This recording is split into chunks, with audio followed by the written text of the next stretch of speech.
They tased my 12-year-old niece for drawing a dove on the sidewalk. Let that sink in. A grown adult backed by a homeowners association task force pointed a weapon at a kid holding chalk. And that's not even the wildest part, because when I fought back, the whole board tried to erase me like we were living under their little dictatorship. I never planned on being the guy who went to war with an HOA.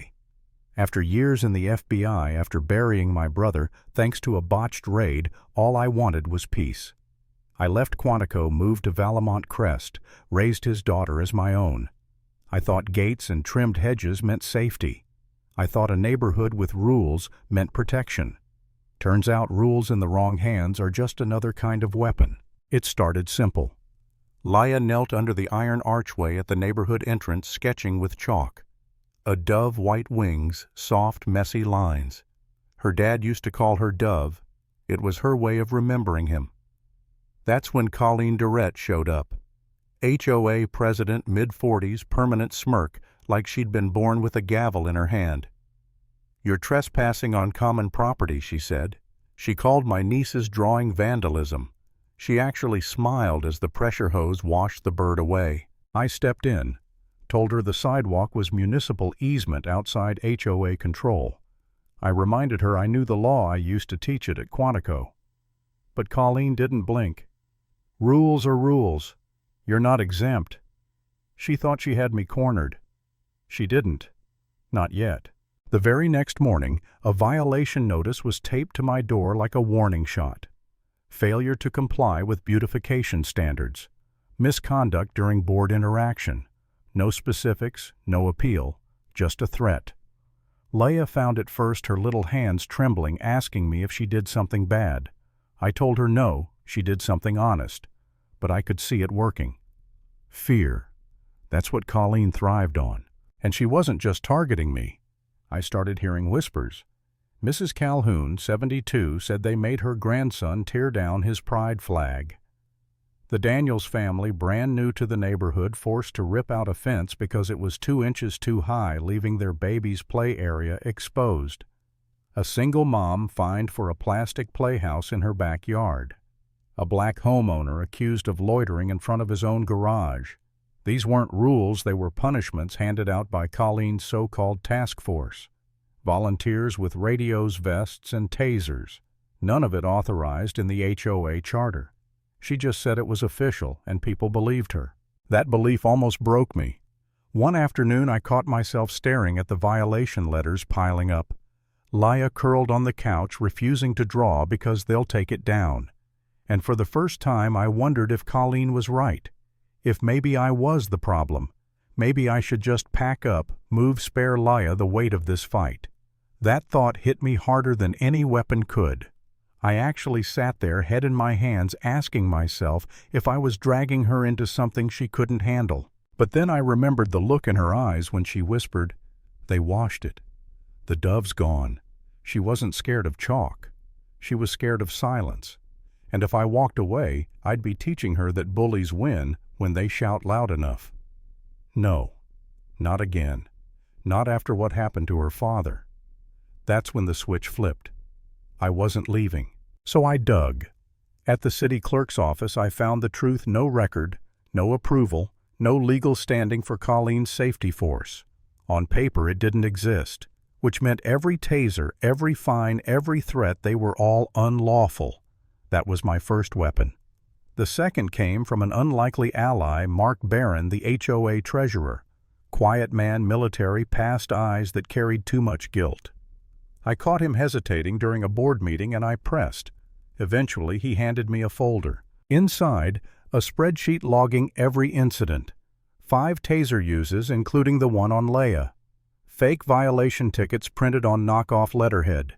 Meeting transcripts where Colleen called residents nuisance suppressions.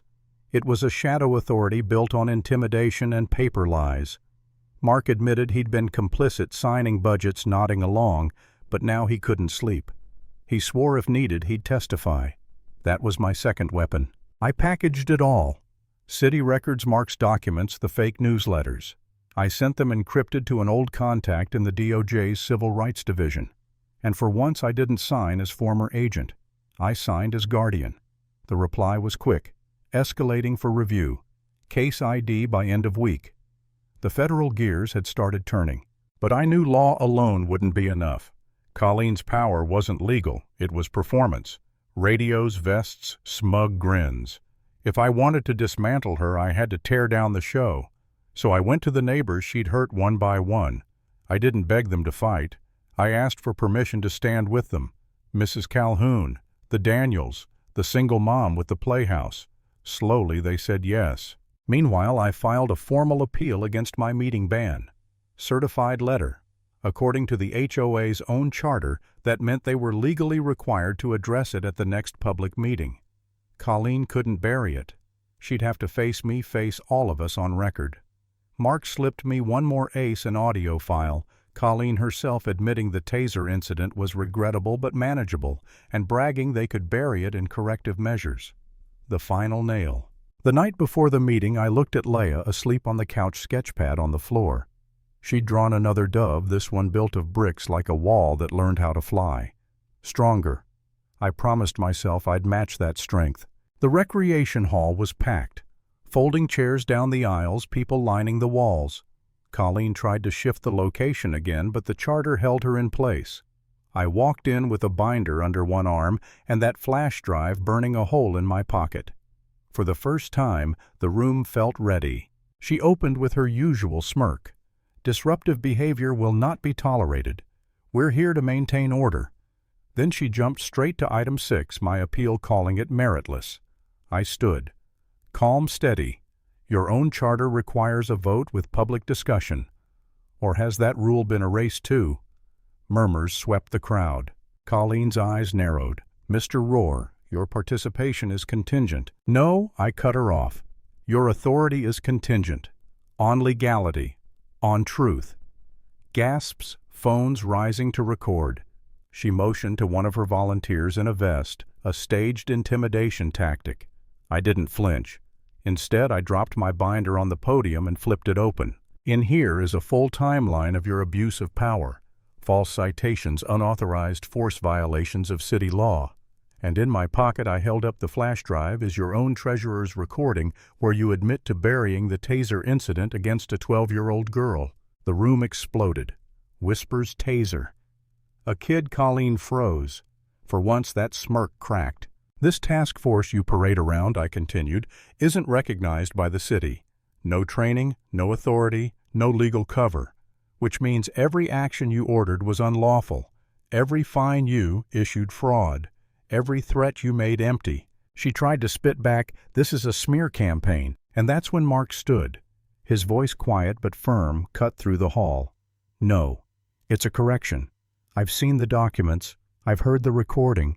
This board acted outside its authority. The silence that followed was heavier than any shout. Then a single clap, then another, and suddenly the dam broke. A board member moved for Colleen's suspension. Another seconded. Hands rose 3 in favor, 1 abstain. Done. Just like that, her regime collapsed. Colleen sat stiff, arms crossed, eyes burning holes in the table. She didn't scream, didn't argue. She just stared at the wood grain as the gavel was taken from her hand. For 3 years she'd run this place like a tyrant. Tonight she lost with nothing but silence. And that was it. No cheers, no party. Just the sound of a system creaking under the weight of its own lies finally snapping. When someone tries to turn rules into weapons, the only way to fight back is to remind them real authority comes from truth.